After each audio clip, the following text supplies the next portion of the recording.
सुनिए, आप भटकाइए मत। आप पूरे देश में गुजरात मॉडल लागू होने से रोकिए। आप मीडिया के लोग हैं। आप फिर बात, गुजरात मॉडल वही है ना जो पर्दा दीवार खींचनी पड़ती है। अमिताभ बच्चन की दीवार जितनी पूरी गुजरात में लोगों के घर में सिलेंडर नहीं है, लोग लकड़ियां चुन चुन कर खाना बना रहे हैं। अरे सुन तो लोग, कोई नहीं खुश है। 45,000 महिलाएं गायब हैं, वो कैसे खुश हो जाएंगी? बनाओ ना गुजरात स्टोरी बना लो ना। 45,000 महिलाएं गायब हैं, मोरबी की घटना हुई है, लट्ठा राजौद में घटना हुई है, आप उसका चर्चा ही नहीं करते। मुद्रा पोर्ट पर बाकी चेतना मर चुकी थी। हाथरस का रहने वाला चेतन सिंह मुंबई के ट्रेन में जिस तरीके से गोली कांड को अंजाम दिया, और टीकाराम मीना साहब का भी उसमें देहांत हो गया, तो निश्चित तौर पर ये जो मानसिकता है नफरत वाली, ये सोचिए कहीं ना कहीं ये बजरंग दल, आरएसएस, विश्व हिंदू परिषद की मानसिकता का ही एक स्वरूप है, जो इस तरीके की घटना का अंजाम दिया। अब लोग ट्रेन में भी सेफ नहीं है। दूसरी बात, आपने जो अभी देखा होगा हरियाणा में 1947 के बाद कोई दंगे नहीं हुए। किस तरीके से वहाँ, लेकिन ये कहाँ तक ठीक लगता है कि कहा जा रहा है चेतन का मानसिक संतुलन खराब था? कोई मानसिक संतुलन खराब नहीं था। ये नफरती सोच के कारण ऐसा हुआ। आप सोचिए, अगर इसमें कोई मुसलमान होता, चेतन सिंह की जगह कोई गफूर होता, तो आप उसका पाकिस्तान कनेक्शन ढूंढ रहे होते, आप उसका पता नहीं ऐसा ही कनेक्शन ढूंढ रहे होते। तो ये निश्चित तौर पर तमाम तरह के सवालें सिर्फ मुसलमानों पर ही क्यों उठती है? इन जो आतंकी हैं, जो आप देखिए, मीडिया सबसे बड़ा काम है मीडिया का। जो मीडिया पहले धर्म पर दंगा करवाता है, वही दंगा होने के बाद उपद्रवी नाम देता है। तो सबसे बड़ा अंकुश तो मीडिया पर लगना था। गोली मारी है, जिस आरपीएफ के जवानों को सुना है, अगर देश में रहना है तो योगी मोदी कहना है वोट भी उन्हीं को देना है। ये तो देखिए, सबसे बड़ी बात क्या है, अभी देश में जिस तरीके की बातें चल रही है, आपने देखा होगा इसी दिन पार्लियामेंट रोड पर अश्विनी उपाध्याय ने नारे दिए थे। कितने दिन जेल में गया, जमानत मिल गई। मोनू मानेसर पुलिस की आंखों में धूल झोंक कर गायब होता रहा, पुलिस के संरक्षण में पुलिस के साथ फोटो देता रहा, अरुण जेटली के साथ उनके फोटो वायरल हो रहे। और जिस तरीके से हरियाणा में जो घटना हुई है, वो उसका मास्टरमाइंड मोनू है। तो निश्चित तौर पर, और वो है जो कह रहा था हम ससुराल आए, उनको बता देना, इस तरीके की वीडियो एक आम आदमी अगर सरकार के विपक्ष में फेसबुक पर पोस्ट डालता है तो उसका फेसबुक बंद कर दिया जाता है।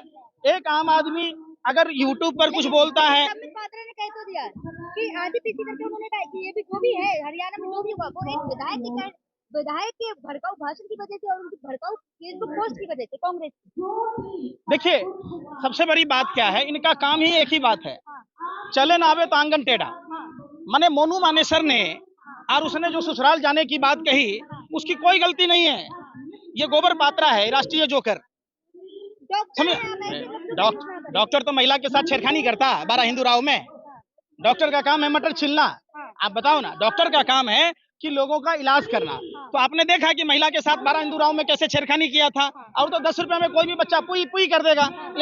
आईटीडीसी में चेयरमैन क्यों बनाया गया इसको? ये भाजपा का प्रवक्ता है, तो आईटीडीसी चेयरमैन का फिर बात, ओएनजीसी डायरेक्टर क्यों बनाया?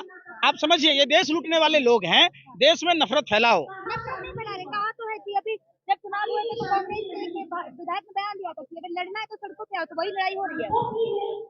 देखिए, माने मोनू मानेसर ने जो कहा उससे फूल बरस रहे थे।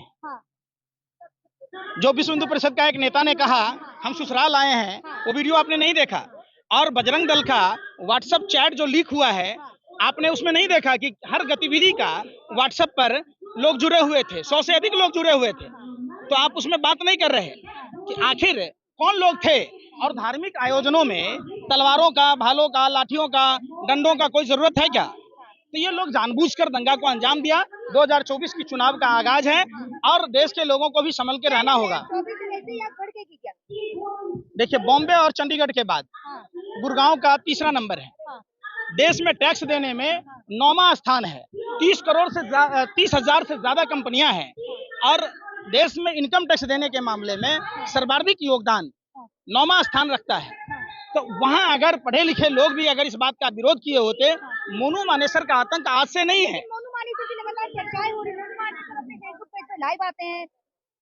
अब सोचिए कि फेसबुक लाइव को अब प्रसारित करता है, लेकिन हम आप अगर सरकार से सवाल पूछ लीजिए मणिपुर पर, तो फेसबुक ब्लॉक कर देगा।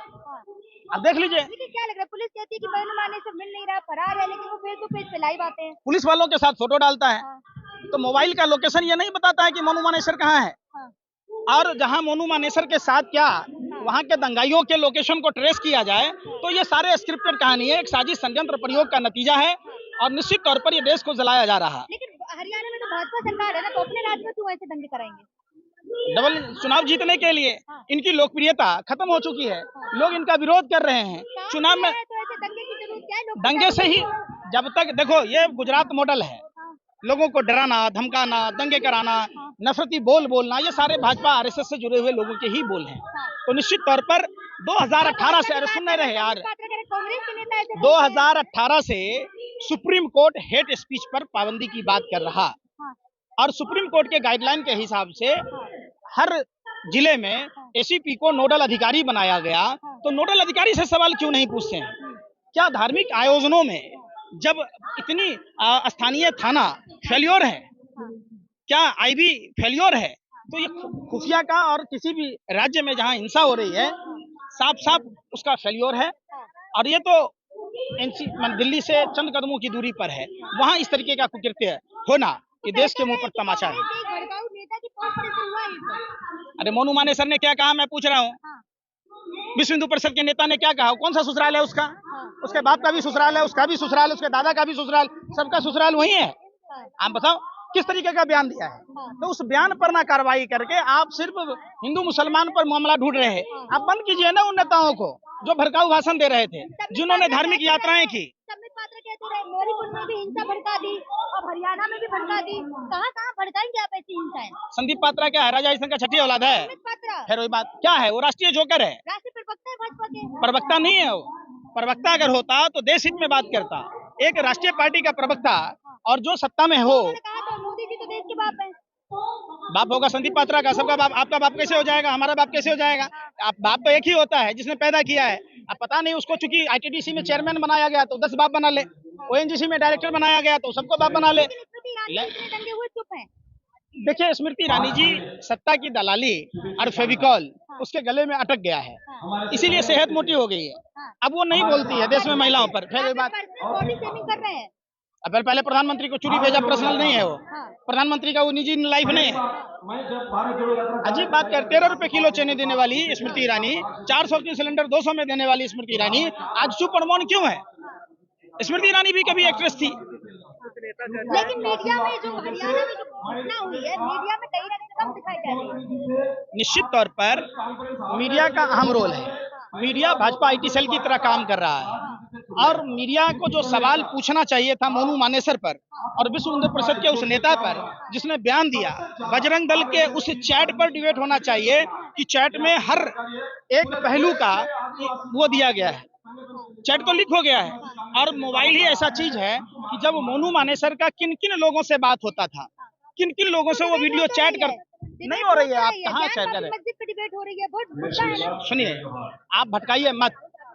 आप पूरे देश में गुजरात मॉडल लागू होने से रोकिए। आप मीडिया के लोग हैं, आप फिर बात। आगे बढ़ेगा, कितना अच्छा मॉडल है, क्या बात कर रहे हैं? गुजरात मॉडल वही है ना जो पर्दा दीवार खींचनी पड़ती है। अमिताभ बच्चन की दीवार जितनी, गुजरात गए हैं आप? पूरी गुजरात खान मार के आया।